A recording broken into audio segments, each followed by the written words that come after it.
During the 1960s, one man would leave a trail of destruction across Victoria that would span 20 years. After the bodies were found, well, everything really got worse and worse. Her throat has been cut from ear to ear. She had obviously been sexually assaulted. The killer's identity would remain a mystery, and he would be known only by a nickname. The name Mr. Stinky was created because some of the victims described a smell, but they couldn't nail what the smell was. A chance discovery would eventually lead police to one of Australia's most prolific sexual predators. I saw the print on the window of the car and thought, oh, I've seen that before. And chilling revelations from the killer himself. He said, get me a priest and I'll tell you everything. The murders and rapes committed by Raymond Edmunds were crimes that shook Australia.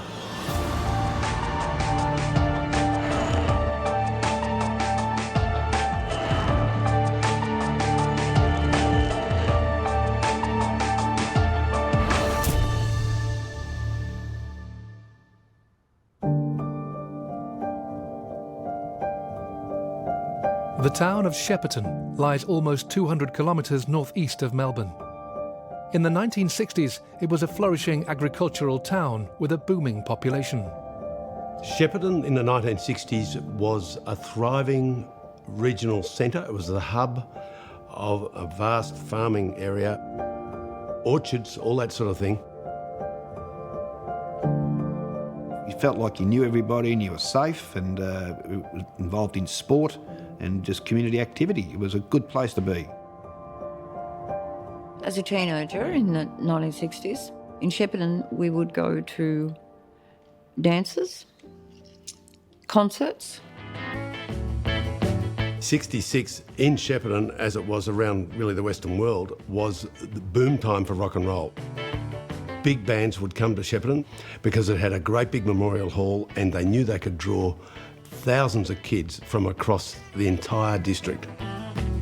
It was exciting. And, you'd be looking around and you'd be seeing all these young people that were just so happy and so glad to be there. It was really fun. On the 10th of February 1966, locals in Shepparton were preparing for a rock and roll concert at the dance hall. One of them was 16-year-old Abina Medill. She always looked like she was having the best time. She'd smile all the time and giggle and laugh. And she was definitely enjoying her teenage years. She certainly wasn't boisterous or noisy, just a typical Shepparton kid, you could say, and loved life, attractive, she was popular. Abina had recently started a relationship with Ian Urquhart, an apprentice mechanic from the town who was 2 years older than her. Ian was a very happy, jovial person. He was always into doing pranks and he was just absolutely full of life. He was a happy-go-lucky sort of a kid, not much worried him. He was into motors and things like that. He done his apprenticeship. Because he was so small, I used to get in a few bloody brawls because he'd get picked on a bit. He was a good mate. He was probably, back in them days, my best mate. Bina was the first girlfriend he ever had.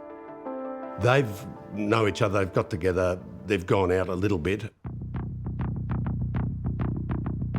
On the night of the concert, Ian Urquhart decided he needed to work late at the garage, so he arranged to meet his girlfriend Abina later that evening. He was very keen on cars and actually he was a workaholic. He would have worked instead of going to the concert.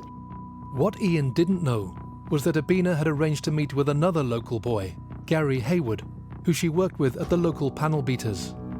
Gary Haywood was one of the young bucks around town. He was well known. For a start, his family were very well established in Shepparton. His family, the Haywoods, owned the big panel beating works. As such, he was sort of Shepparton royalty in a way. And he was the tall, good-looking young bloke. He had the good FJ Holden, which was the much coveted old car at the time that would be done up. He'd spray painted it.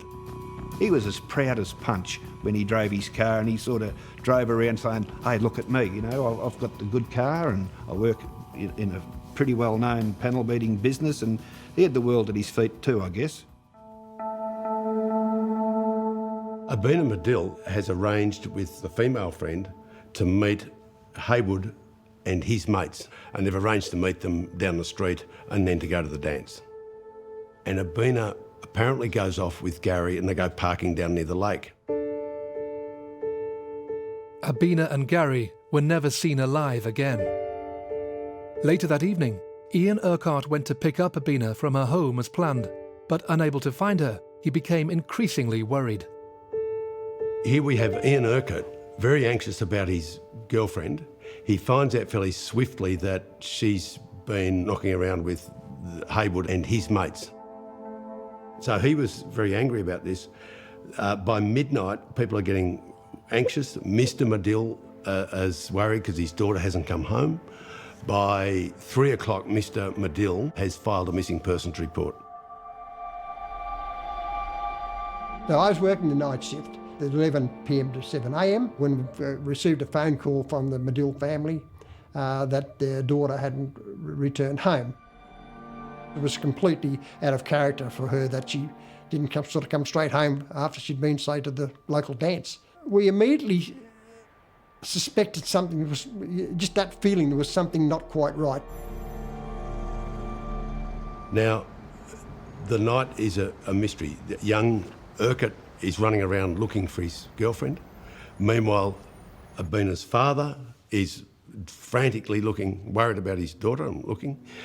Gary Haywood's father, Mr. Haywood, and Gary's younger brother, Alan, are looking for Gary in his car. Everybody's very, very disturbed because this is well out of the ordinary. After searching all night and knowing that she was with Gary Haywood, I then knew that she was possibly in the car, which was well known to the police. It was an early model Holden car with a very loud exhaust, painted in what they'd call probably British green. And there was only two that colour and the same model in Shepparton, and we knew both cars. So it then became obvious that we were probably looking for Gary Haywood's car. And at 5 a.m, I'd dropped my partner off. He'd finished his shift, and as I was returning to the police station when I came across Gary Haywood's car, which was parked at an angle in Wyndham Street opposite the lake. The discovery of Haywood's car was the police's first real clue, and the breakthrough they were desperate for. It's pulled up quite roughly by the curb. It's not parked properly, and there's no key in the ignition, but it's unlocked. People that knew Gary, they knew that he wouldn't have left his car anywhere.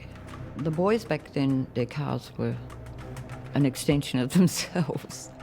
So as soon as they saw it, they knew that someone else had driven the car, and therefore they grew very fearful. A lot of people were saying and thinking they've just run off together. And that is what the people that knew them well were hoping for, because if they ran off together, they'd still be okay. The parents of both Gary and Abina are by no means reassured by this. Although they hope it's true, something tells them that it isn't. 2 weeks later, and after a desperate and exhaustive search, the worst fears of Gary and Abina's friends and family would come true.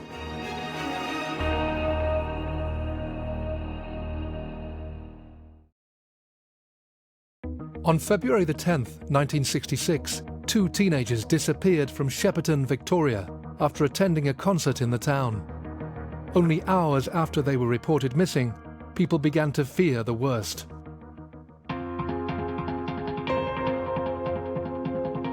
The disappearance of Gary Haywood and Abina Medill was a big story. People were very worried about it. It was headline news. There were big searches mounted. All the workers from Haywood's panel works went out and combed the river flats. Mounted police came. I think the local pony club went out on horses. People went out with dogs and sticks to keep the snakes away, looking through the long grass, looking for the missing teenagers. They find nothing. But a couple of days later, an old local fellow who's riding his bike across a bridge well away from Shepparton, he looks down into the dry creek bed and he sees a handbag. He goes down and picks it up and gives it to the police, and it turns out to be a Bena's handbag. So that is yet another indicator that something bad has happened. A search of the riverbed and the surrounding area provided no further clues. But the recovery of Abina's handbag meant the spotlight of suspicion was focused more and more on one person. From the first night of the disappearance, Ian Urquhart is blamed. He's the one with the motive, it would seem. Ian came under further suspicion when the police learnt about an outburst he made when he was told his girlfriend Abina had, in fact, spent the evening with Gary Haywood. The police were parked outside the Medill's house. He got out of the car and he ran towards, he may not have presumed it was a police car. And he said, "I will kill the bastard." That would be just a word that was used flippantly. I think Ian might have brought that on himself by saying those words, but that's the sort of thing I think often anyone would say when you're upset. "I'll get him," or whatever. But it might have been a throwaway line, but it obviously didn't help him.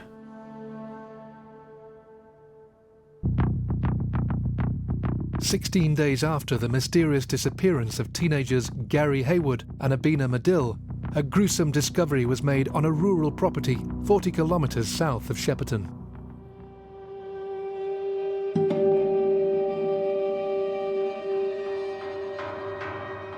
On the 26th of February, 2 young teenagers are going shooting.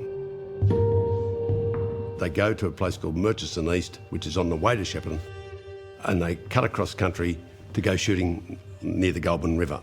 During that time, they smell something bad. They discover Abina's body. They're terrified and horrified. They run across country. They alert the grandfather of one of the boys. We got a phone call from a farmer down at Murchison to tell us that one of his young relatives had come across what he believed was human remains. I, with other police, then attended the scene. We located the body of the female, which was in a very, very bad state of decomposition. Further out in a paddock, we found the body of Gary Haywood.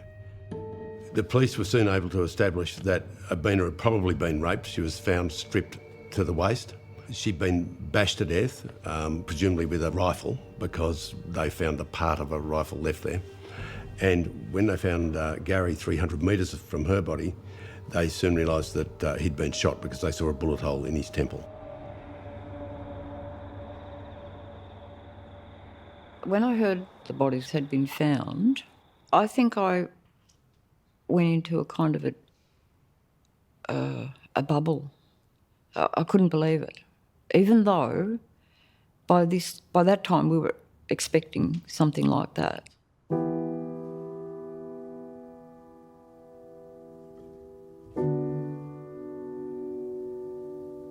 I was playing tennis down at the Lawn Tennis Club here, and the word just whipped around the tennis courts like mad, and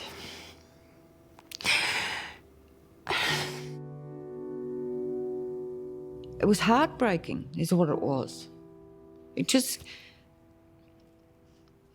you get this physical pain. And she was such a beautiful girl. You don't know what to do or what to say, and you can't feel anything but pain. It really set us back. It was just something that's never happened in our lives. We never lost anyone, and to have something like that happen was completely unbelievable. Finding the bodies, all it did was confirm that these couple had in fact been murdered, which was what people were starting to assume, but it didn't put Ian in the clear. It just meant that he was now a full-blown suspect for a double murder. And the police did look at a lot of other people. They questioned many people, but they kept coming back to him because he seemed to be the obvious person with a motive.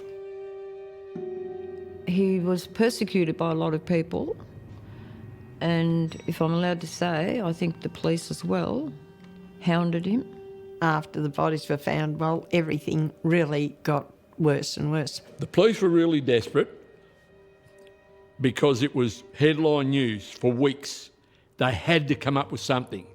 And that's why they were trying to break him to get some sort of a lead or something happening that they were doing their job and that we will solve this. Someone done this and we reckon you're the one. When Ian got taken down to the police station and interviewed, he got hit and slapped and kicked in different ways. He used to tell me about it. I said, that surely couldn't happen, and it did. And he was scared. He was really scared. Ian came home one day and he said to me, "That's it. I'm going to tell them I did it." Well, you could imagine what I went through trying to tell him not to do that. That's what they wanted. They're really working hard on Urquhart because they think if they belt him enough and his mates enough, that in the end one of them will just say, "Yeah, we did it," or "he did it," or something. The way Ian Urquhart was treated by police should never happen to anyone. Simple reason is you're found guilty, then that's the way you've got to be treated. But until you're found guilty, no one should be treated like Urquhart was treated. Whilst Urquhart was the prime suspect, another vital clue the police had was the rifle part found at the scene. It was obvious to the police that the murder weapon was a Mossberg rifle because they found a little piece of a Mossberg that had fallen off the rifle. They also were able to find empty shells and they could look at the firing pin marks on those shells. They were also able to remove a slug from Gary Haywood's body and examine that microscopically. All those things added up to a particular model Mossberg 22 rifle. The Mossberg was a terrific clue, and in the right hands, given some luck, it would have led fairly quickly to a potential killer. And it would later turn out that it had been sold to a particular person at a particular shop, and there should have been records of that transaction. But the police, for some reason, never found that out, or found it out and didn't act on it. Despite this missed opportunity, the police did have another lead, a set of fingerprints found on Gary Haywood's car, but they didn't match any of the current suspects. Little did the police know that 20 years later, these same fingerprints would be rediscovered and used to crack the case. Of course, this was of little comfort to prime suspect Ian Urquhart.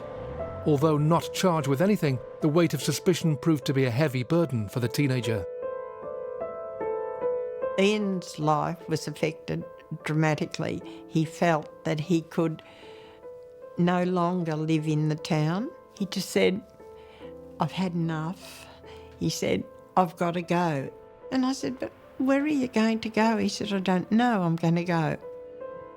It was a situation where he was tormented badly. He wanted to come home. If he came home, he was damned. Well, how should he show his face here anymore? And if he stayed away, he's done it because, he's run away from the situation. Ian Urquhart decided to leave Shepparton and Australia. He headed overseas and tried to leave the awful events of his hometown in his past.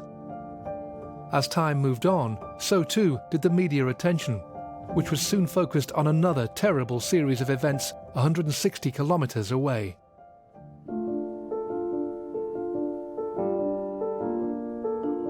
Donvale is in the eastern suburbs, Melbourne, near Templestowe, Doncaster, and it's probably an affluent, wealthy type of area.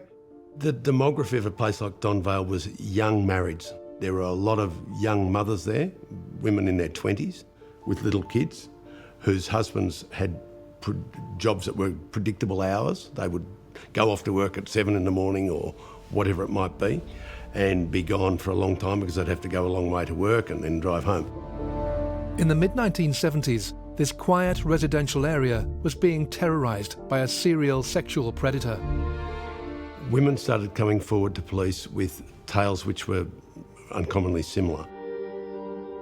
The method of entry into the house was almost identical every time. The attacker was a man who was generally barefoot. He was very quietly spoken, moved very silently with his bare feet. The words said by the offender were very, very similar. Some women noticed he carried a long butcher's knife, a long narrow knife, such as is used by meat workers. The name Mr. Stinky was created because some of the women, in fact, described a smell, but they couldn't nail what the smell was. A sort of a sharp, nasty chemical smell, perhaps a bit like ammonia. This story made the media big time, and it was a sub-editor on a Sunday paper in Melbourne was trying to write a headline for it and looking for a nickname for this unknown rapist.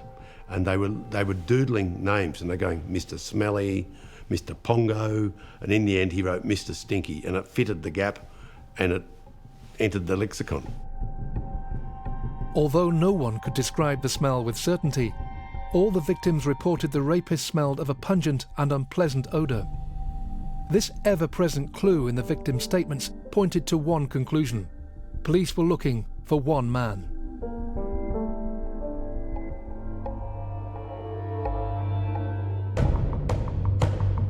Police files would eventually contain details of over 30 attacks that detectives attributed to the rapist. Eventually, the police are so keen to catch this man that they build a bust or an effigy of him based on the eyewitness of several victims. So they get a rather thick-set, pot-bellied looking man, sandy to red hair, a long straight nose, pasty sort of guy. They went to a massive amount of trouble, but it didn't turn up the lead that they desperately needed. As detectives carried on in their diligent efforts to track the Donvale rapist, what they couldn't have realised was that in June 1982, their case was about to collide headlong with a long-forgotten double murder from 1966.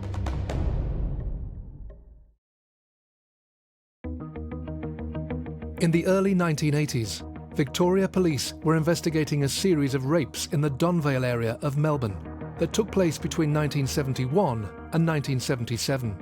The perpetrator left little in the way of evidence, but through patient detective work, police were on the verge of a breakthrough.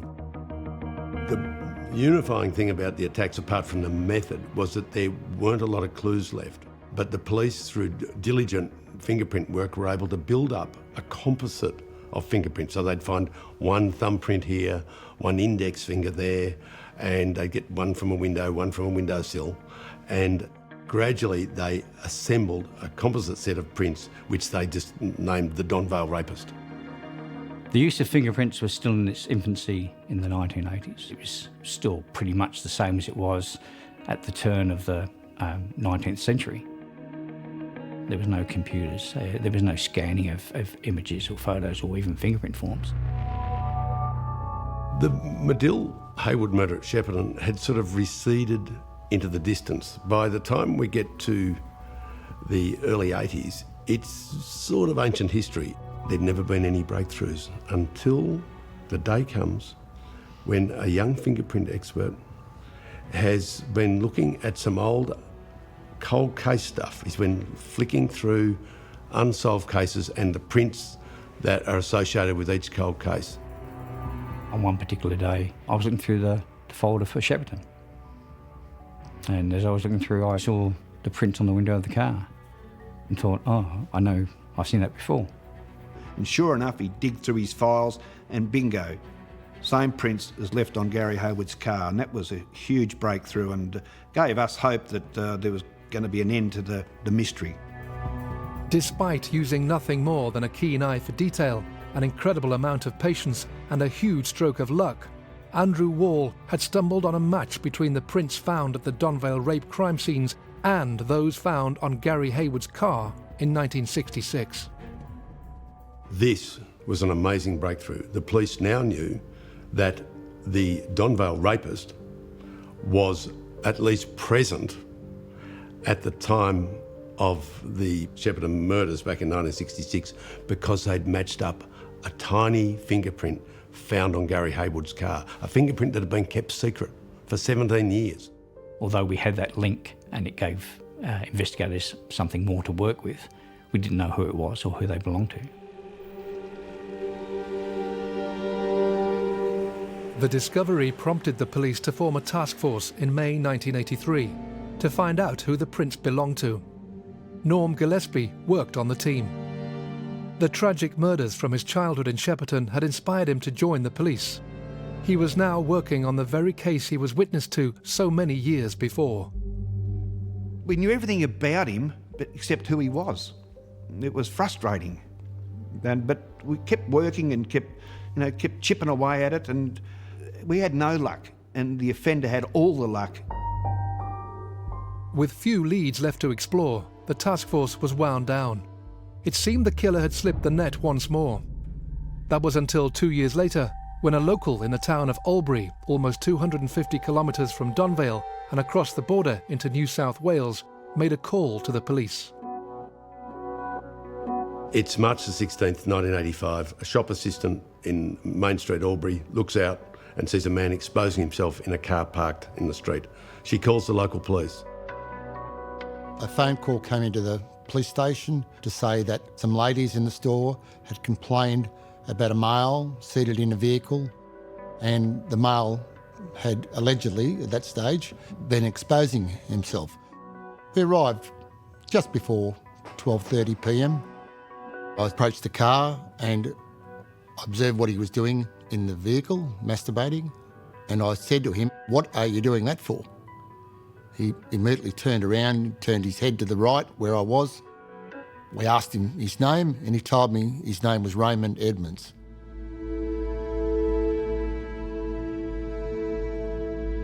They take him in and charge him with willful and obscene exposure, a pretty simple offence. They routinely fingerprint him. Now, this man had never been fingerprinted before in his life. He's a man in his early 40s. They put the ink on his fingers, they put it on the pad, they put it on the white paper, they send it off to Fingerprint Central, and it finds its way through the system. He was actually bailed to appear at the Albury local court on the Monday, the 18th of March. And in fact, he did appear there, and he was fined. He pleaded guilty to the charge of willful and obscene exposure, was given a $400 fine by the magistrate, Mr. Werry, and we didn't think anything more of it. Edmunds' prints made their way to the Central Fingerprint Bureau in Sydney, where incredibly they were spotted by a diligent detective. As he processed them, he noticed they matched a set of prints he'd been given by Victoria police officers 8 months earlier, during their search for the Donvale rapist. Finally, detectives had their man.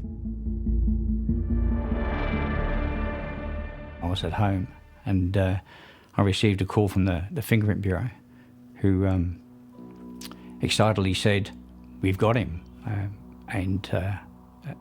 They said, "Mr. Stinky, he's been printed in Albury."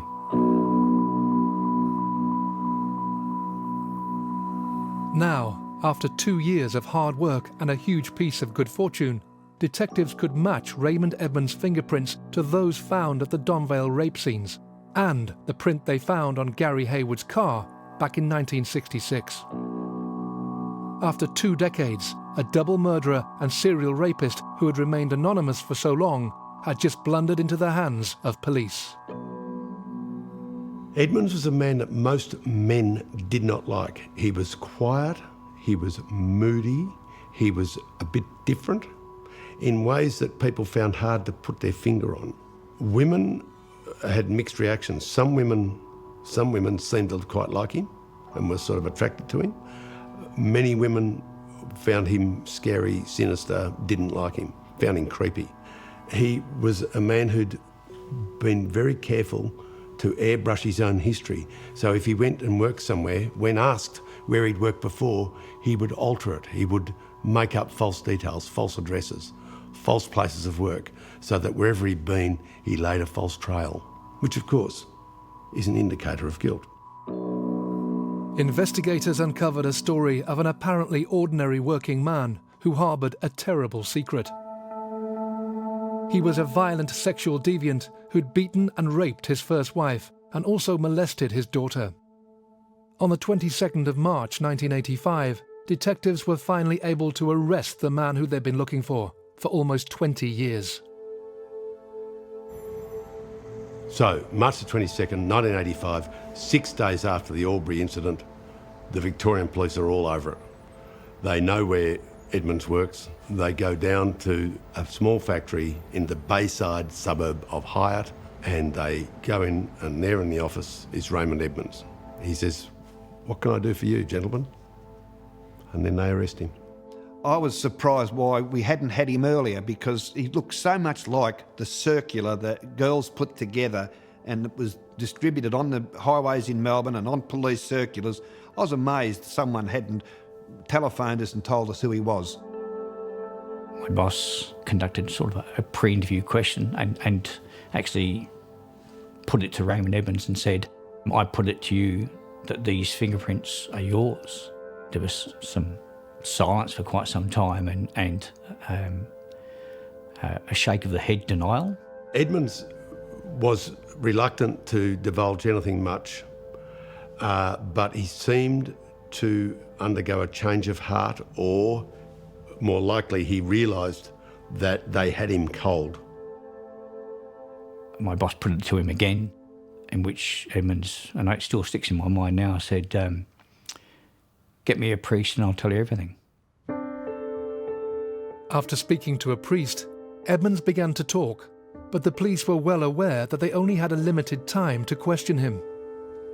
There are rules in Victoria which limit the amount of time that a suspect can be questioned about a particular crime. Now, the police can get some extensions. They can do it for 6 hours and then get an extension. So in effect, we had him for 18 hours, but that was nowhere near enough time to process him for the double murders plus all the rapes in Melbourne. We just didn't have the time. We only had time to process him on 5 of 30, but he admitted them. He said, "Yes, I committed them," but we didn't have enough time to find out, how did you choose that victim? How long had you been watching her? How did you know the husband would be away or the kids would be in the next room? We didn't have time. Detectives were only able to put forward 5 of the 30 rape cases to Edmunds, plus the double murder in Shepparton. His response to the charges was that he was sick in the head and needed destroying. Although he agreed to take part in a reconstruction to help investigators piece together the events that led to the murders of Medill and Haywood, police were beginning to realise that his statement was riddled with lies. Edmunds had claimed that the gun he used in the killings was actually Gary Haywood's, but the police could prove otherwise. One of the key parts of the evidence is the 22 Mossberg. Now, Edmunds initially denies ever having had one, but of course the police are able to go back and show that he did have one. They go to the farm at Ardmona near Shepparton where he'd been a share milker in 1966 at the time of the double murder, and there they find the farmer's son, who'd been a young man back in 66 and is now, in his 40s or whatever, and he says, "Oh, yeah, I remember him. He had this Mossberg rifle. It was one with a fold-out handle. I remember it well. We used to shoot rabbits and rats and all that."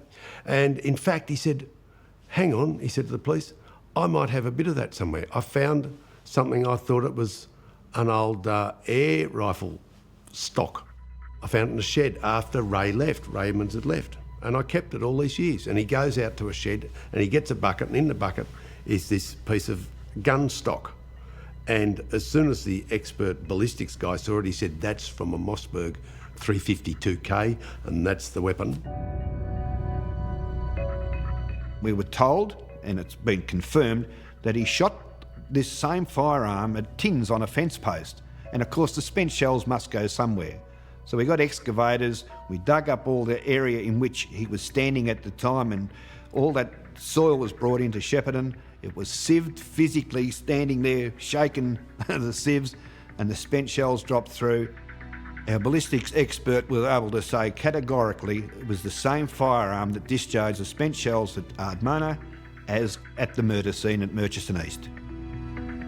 They were able to find out that he indeed, although he denied owning a Mossberg 22 rifle, in fact he had owned precisely the model of rifle, a 352K Mossberg, that was the murder weapon.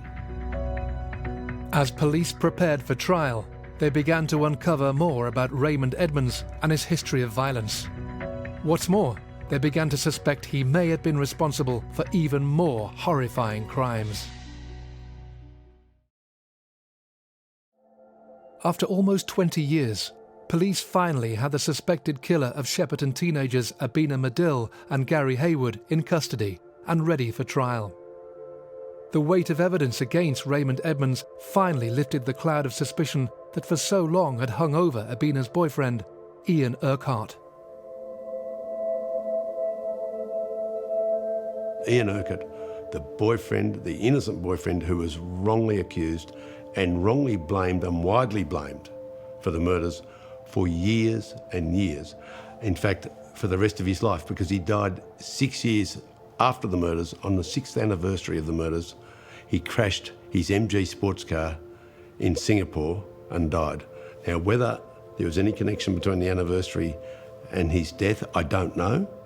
But even at his funeral in Shepparton, a policeman who had led the interrogation of Ian Urquhart was still blaming him and said, well, he's got his right whack now, but he was wrong. It wasn't Ian Urquhart. A tragic figure in every way. The day the news came through that someone had been arrested for the murders of Abina and Gary, we were all so happy, full of emotion, tears, and probably a big weight lifted off all of our shoulders. All of a sudden, all those people that had wrongly condemned my brother, at least after all those years, that question had been answered, that he was, as I used to say, totally innocent of the crime. On the 3rd of April 1986, Raymond Edmunds appeared at Melbourne Supreme Court, charged with 2 counts of murder, 3 counts of rape, and 2 counts of attempted rape. He pleaded guilty to all charges and was sentenced to 2 terms of life in prison for the murders and 30 years for the 5 rape charges. He will die in prison, but the question remained, could the so-called Mr. Stinky have been responsible for any other crimes?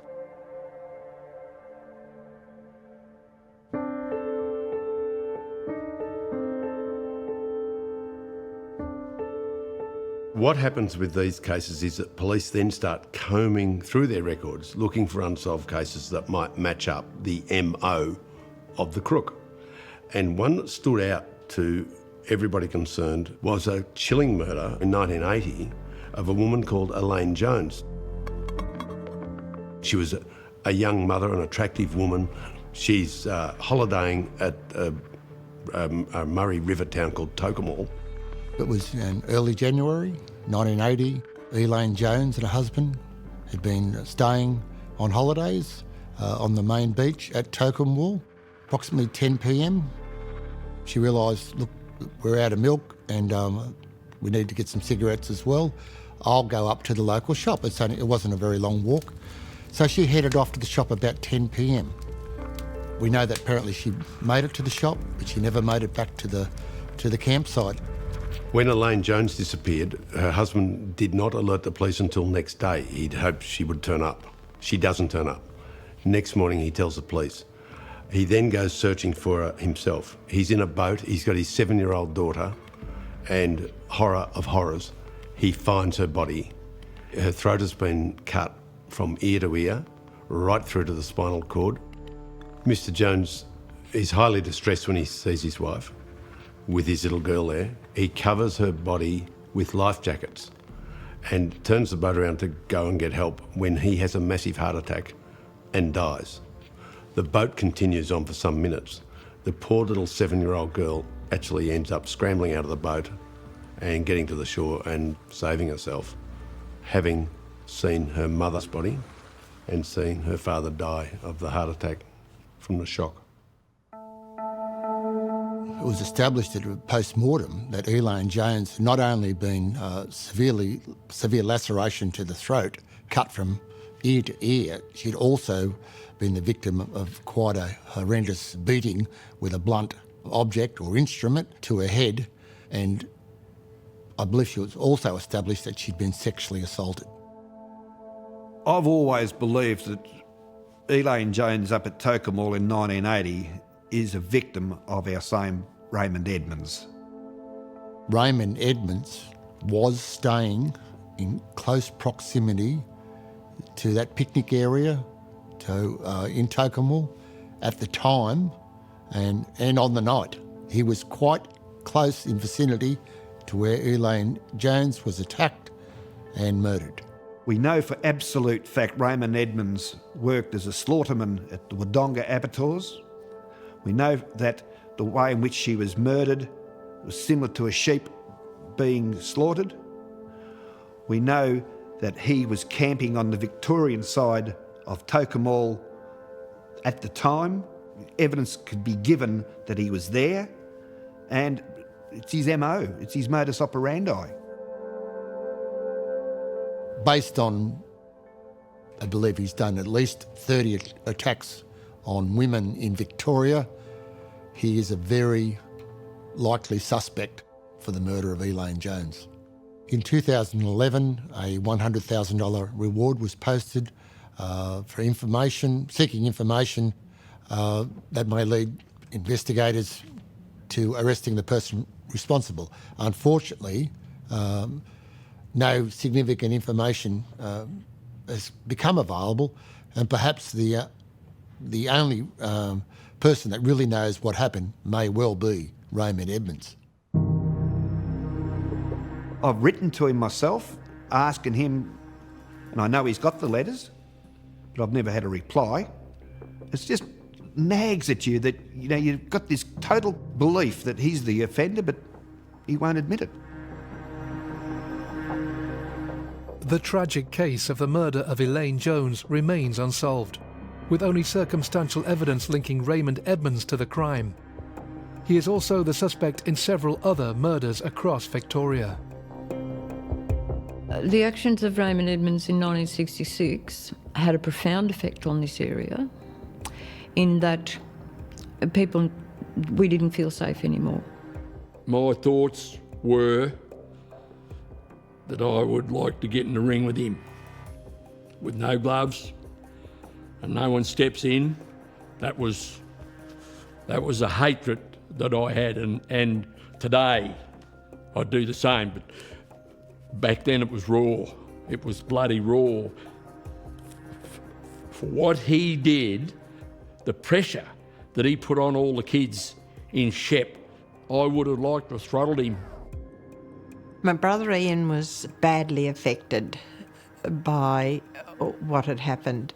Being an innocent party, it drove him out of that town, and he was driven to a life of loneliness.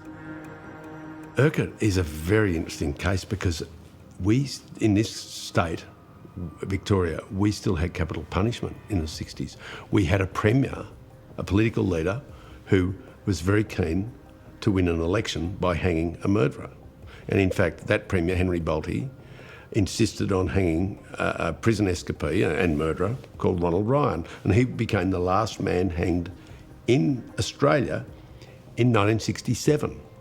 That was precisely when young Urquhart was being wrongly accused of murdering this couple.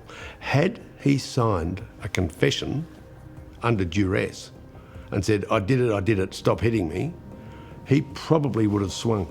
That boy could have been the last person hanged in Australia, and he would have been innocent. It took the conviction of Raymond Edmunds to finally exonerate Ian Urquhart, the tragic figure who for so long had lived under a cloud of suspicion. The forensic work that eventually caught Mr. Stinky also meant an evil killer was finally off the streets for good.